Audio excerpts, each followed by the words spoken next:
당신이 지쳐서 기도할 수 없고 눈물이 빗물처럼 흘러내릴 때 주님은 아시네. 당신의 약함을 사랑으로 돌봐주시네.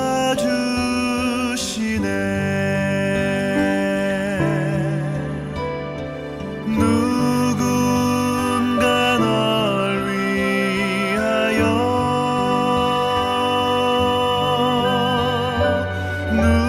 누군가 기도하네. 내가 홀로 외로워서 마음이 무너질 때 누군가 널 위해 기도하네.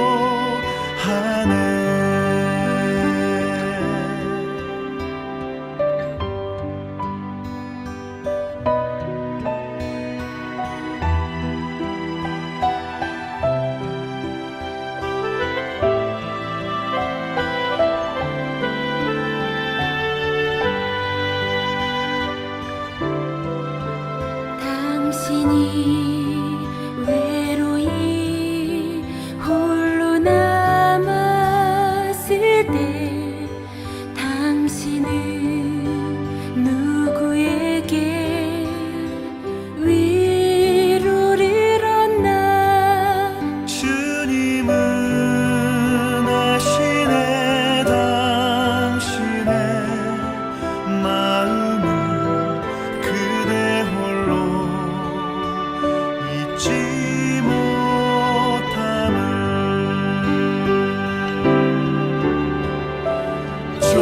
조용히 그대 위해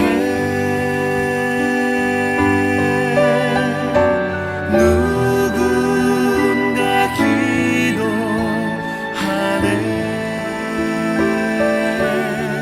내가 홀로 외로워서 마음이 무너질 때 누군가 널 위해 기도하네.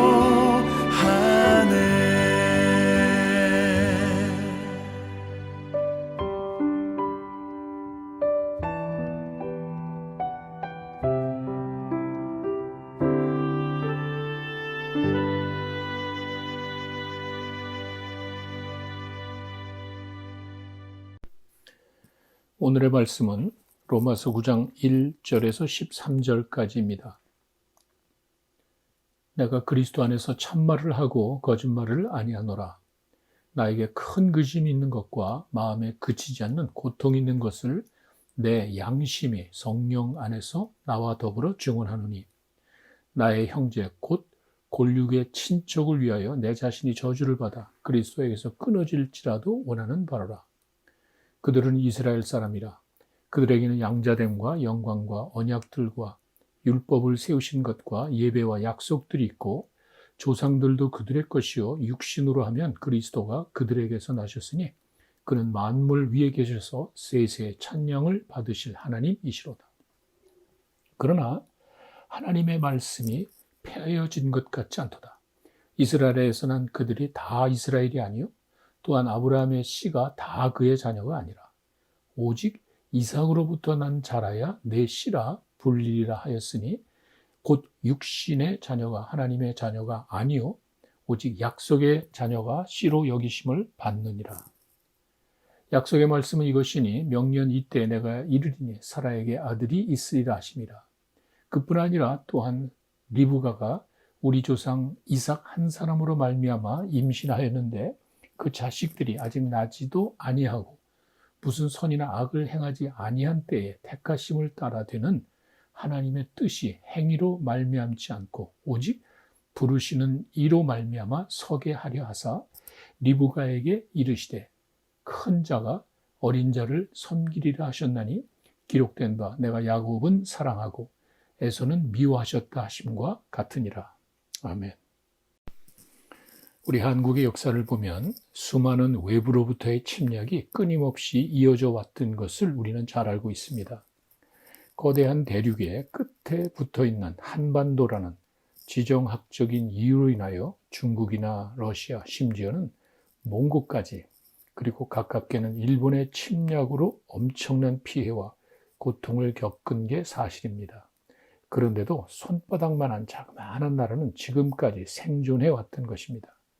특별히 일본의 침략은 국가적으로, 민족적으로, 사회적으로 엄청난 아픔과 피해를 주었습니다. 나라를 잃어버린 것만이 아니고 문화 말살 정책이라고 해서 우리나라 말도 못하게 하고 전통적으로 이어져 오던 문화조차 지키지 못하게 했던 것입니다. 이렇게 국가적으로 어렵고 힘든 시기에 나라를 살리기 위해 일본과 대항하여 싸웠던 위대한 애국자들이 있었는데 그 상당수가 그리스도인이었다는 사실을 우리는 잘 알고 있습니다. 예를 들어서 독립선언문을 기록한 33인 가운데 16명이 그리스도인이었습니다. 그 당시에 기독교 인구가 그리 많지 않았던 것을 생각하면 정말 상당한 의미가 있습니다. 조선 총독부의 기록에 의하면 3.1 만세 운동으로 감옥에 끌려갔던 사람들을 가운데 성도들이 3,373명, 전도사가 127명, 장로가 63명, 목사가 54명으로 되어 있습니다. 기독교인의 숫자가 가장 많다는 것입니다. 이것을 보면 우리 한국 기독교의 초대교회는 민족의 해방을 위해 싸웠던 것을 볼 수 있습니다. 이렇게 그리스도인들은 나라와 민족을 사랑하고 실제로 희생하며 살았던 것입니다. 이것이 사실은 기독교의 진리와 신앙을 대변하는 것입니다. 우리 기독교의 신앙이 이렇게 나라와 민족을 사랑하게 만든 것입니다. 이게 진정한 신앙인의 모습입니다. 요즘의 기독교에서는 정말이지 보기 드문 아름다운 신앙의 모습입니다. 특별히 남강 이승훈 선생님, 수많은 민족의 지도자를 배출한 오산학교를 세우신 분입니다. 예수님같이 사신 분으로 알려져 있습니다.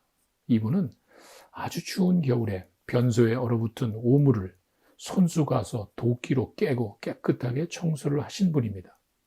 교장으로서 교직원과 학생들에게 본을 보이신 것입니다. 평소의 교훈은 결애와 민족을 위해 걸레질을 하는 마음을 잃지 말아라, 이렇게 이야기를 했습니다. 오산학교 서쪽 야산에 가면 비석이 하나가 있는데 이렇게 쓰여 있습니다. 인생을 나라와 민족을 위해 살아왔고 자기를 위해서는 아무것도 한 것이 없는 사람. 이 비석의 주인공이 바로 남강 이승훈 선생님입니다.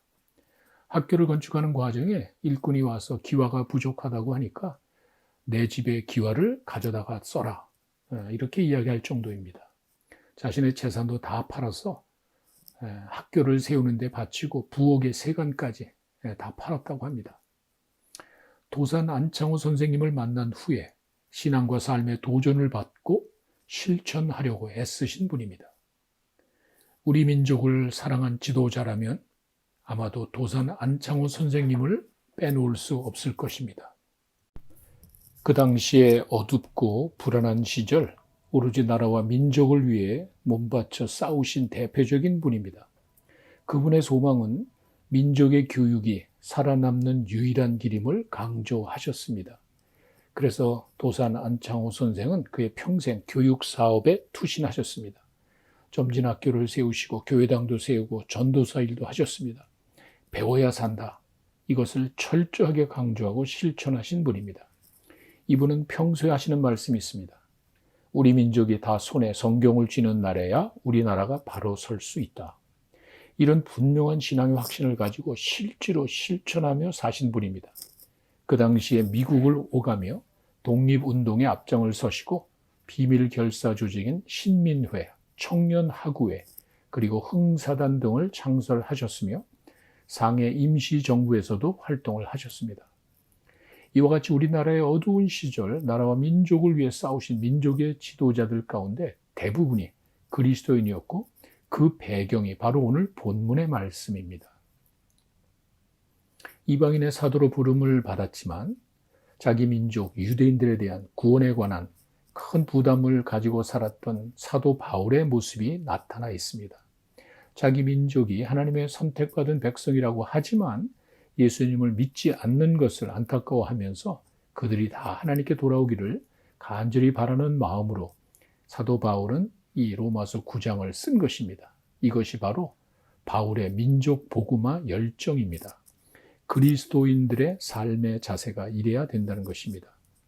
1절에서 3절에 보면 자기 민족의 구원을 위한 바울의 마음이 잘 나타나 있습니다.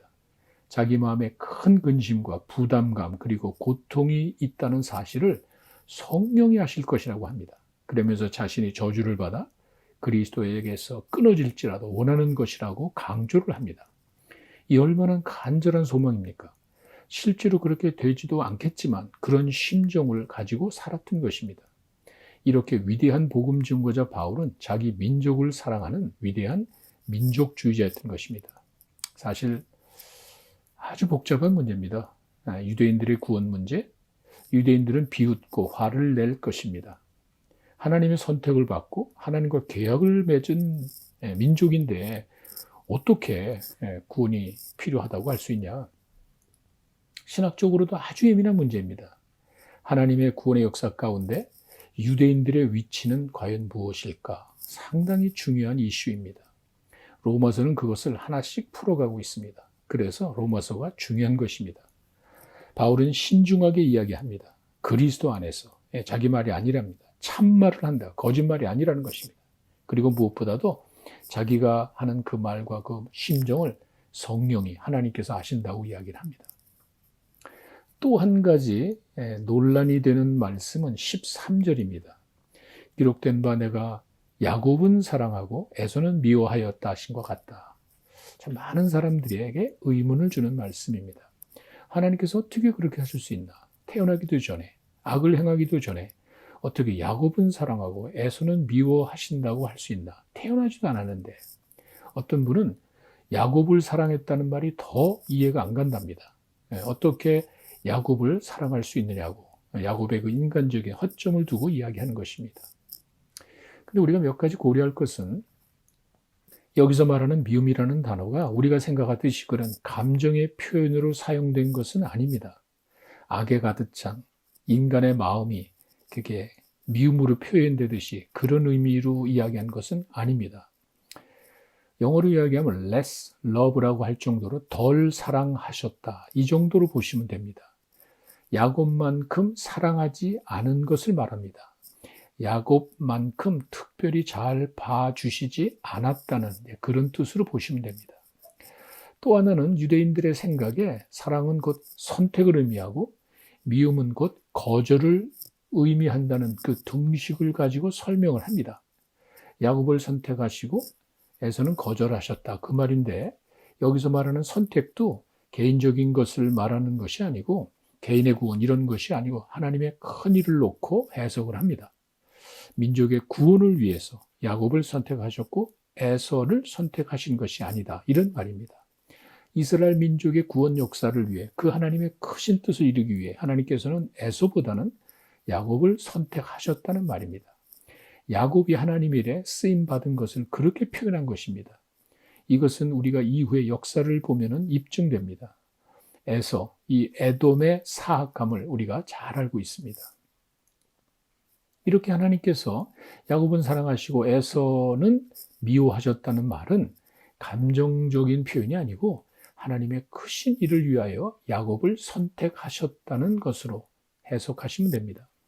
그렇게 하나님의 일에 선택받고 쓰임받은 것을 사랑으로 본 것이고 그런 일에 쓰임을 받지 못한 것을 미워하셨다. 이렇게 표현했다는 말입니다. 오늘의 말씀을 통해 깨닫게 되는 교훈은 우리는 항상 영적인 부담감을 가지고 살아야 한다는 것입니다. 다른 말로 하면 가족 구원의 중요성을 항상 가슴에 품고 살아야 합니다. 이방인의 사도로 부름을 받은 사도 바울도 자신의 핏줄인 민족의 복음화를 위해 고민을 합니다. 어떤 희생을 치르더라도 유대인들의 구원받기를 바라는 그 간절한 마음을 그렇게 표현을 합니다. 우리에게 이런 마음이 필요합니다. 믿지 않는 가족이 있다면 그에 대한 큰 부담을 가지고 실제로 노력해야 합니다. 그것이 진정한 그리스도인의 모습이고 그것이 하나님이 기뻐하시는 신앙인의 모습입니다. 또 하나는 하나님의 사랑과 선택은 하나님의 사역을 위한 것이라는 사실을 알아야 합니다. 하나님께서 야곱을 사랑하신 것이 그에 대한 편애가 아니고 그를 통해 일하시려고 그를 통해 유대인의 구원을 이루기 위한 계획을 가지고 계셨듯이 하나님께서 우리를 사랑하시고 또 주님께서 우리를 위해 희생하신 그 목적은 우리 자신만을 위한 것이 아니라 우리를 위하여 또 구원의 역사를 이루시고 또 우리 주변에 있는 많은 사람들에게 복음을 증거해서 그 모든 사람이 구원받기를 원하시는 하나님의 뜻이 있다는 것입니다. 그래서 우리에게 가서 모든 민족에게 복음을 전하라 이렇게 이야기하셨던 것입니다. 오늘도 하루를 살아가시면서 믿지 않는 가족을 위해 기도하시고 또 실제로 어떻게 할 것인가 생각하고 실천하는 여러분들이 되시기를 바랍니다. 이제 우리 함께 기도하는 시간을 갖겠습니다. 먼저는 말씀을 기억하며 기도하시기 바랍니다. 믿지 않는 가족의 구원을 기도하시고 한 영혼이라도 주님께 인도하는 삶을 살게 해달라고 기도하시기 바랍니다.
두 번째, 코로나 사태를 위해서 기도하실 때 끝이 없어 보이지만 하나님께서 주관하시도록 하나님의 인도하심을 위해 기도하시고 고통당하는 사람들, 수고하는 많은 사람들을 기억하면서 기도하시기 바랍니다.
마지막 세 번째, 우리 공동체 안에 질병으로 고통당하는 교우들이 있습니다.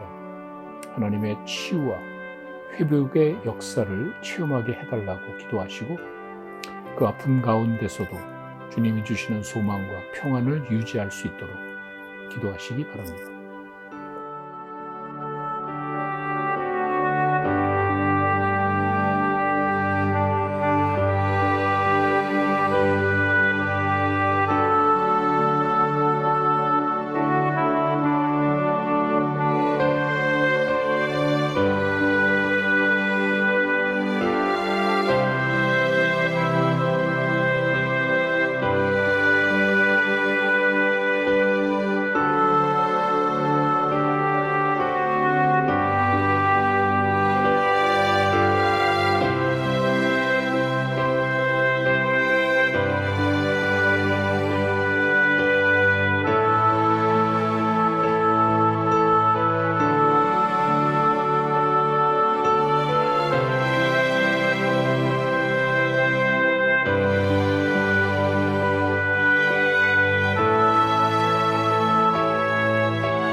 주님 가르쳐 주신 기도로 마치겠습니다.